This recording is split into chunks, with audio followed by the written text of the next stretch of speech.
नमस्कार। आज हम बात कर रहे हैं प्रेजेंट इंडेफिनिट टेंस की। तो प्रेजेंट इंडेफिनिट टेंस का प्रयोग हम किन वाक्यों में करते हैं? ऐसे वाक्य जिन वाक्यों के अंत में ता है, ती है, ते है आदि शब्द लगे होते हैं, ऐसे वाक्यों में हम प्रेजेंट इंडेफिनिट टेंस का प्रयोग करते हैं। और हम इसमें क्रिया क्या लगाते हैं? एक वचनकर्ता के साथ हम एस या ईएस लगाते हैं तथा बहुवचनकर्ता के साथ एस या ईएस नहीं लगाते हैं। तो इसका हम उदाहरण देख लेते हैं। जैसे कि राम विद्यालय जाता है, तो सबसे पहले हमने इस वाक्य की पहचान करी कि राम विद्यालय जाता है, एंड में ता है लगा है, इसलिए इसमें हम प्रेजेंट इंडेफिनिट टेंस का प्रयोग करेंगे।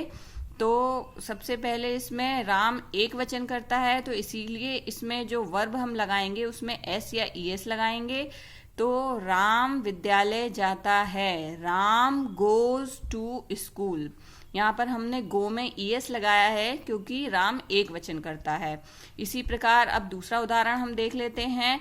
हम पाठ याद करते हैं, वी लर्न द लेसन। क्योंकि वी बहुवचन करता है और बहुवचन करता में हम एस या ईएस नहीं लगाते हैं। और यहाँ हमने पहचान देख ही लिया था कि हम पाठ याद करते हैं, ते है पीछे लगा हुआ है वाक्य में, इसलिए हम इसमें प्रेजेंट इंडेफिनिट टेंस का प्रयोग करेंगे। और क्योंकि कर्ता बहुवचन है इसीलिए हम लर्न में एस या ईएस नहीं लगाएंगे।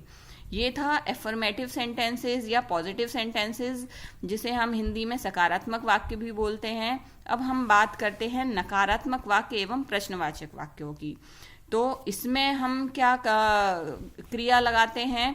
इसमें हम एक वचनकर्ता के साथ हम हेल्पिंग वर्ब में डज लगाते हैं तथा बहुवचनकर्ता के साथ हम हेल्पिंग वर्ब में डू लगाते हैं। किस प्रकार, चलिए उदाहरण के द्वारा देखते हैं। जैसे रमेश बाजार नहीं जाता है, तो Ramesh does not go to market. तो क्योंकि यहाँ पर रमेश एक वचन करता है इसलिए हेल्पिंग वर्ब में हमने डज लगाया है और डज के बाद not, then go to market. अब अगला उदाहरण, हम अपना कमरा साफ नहीं करते हैं। तो क्योंकि हम बहुवचन करता है इसीलिए बहुवचन करता में हेल्पिंग वर्ब डू लगाते हैं, इसीलिए हमने यहाँ पर लगाया है do. We do not clean our room. अब आते हैं इंट्रोगेटिव सेंटेंसेस, प्रश्नवाचक वाक्यों पर। तो क्या वे मैदान में फुटबॉल खेलते हैं? क्योंकि वाक्य क्या से शुरू हुआ है इसीलिए हम इसमें डू पहले लगाएंगे और वे बहुवचन करता है इसीलिए हम इसमें डू का प्रयोग करेंगे।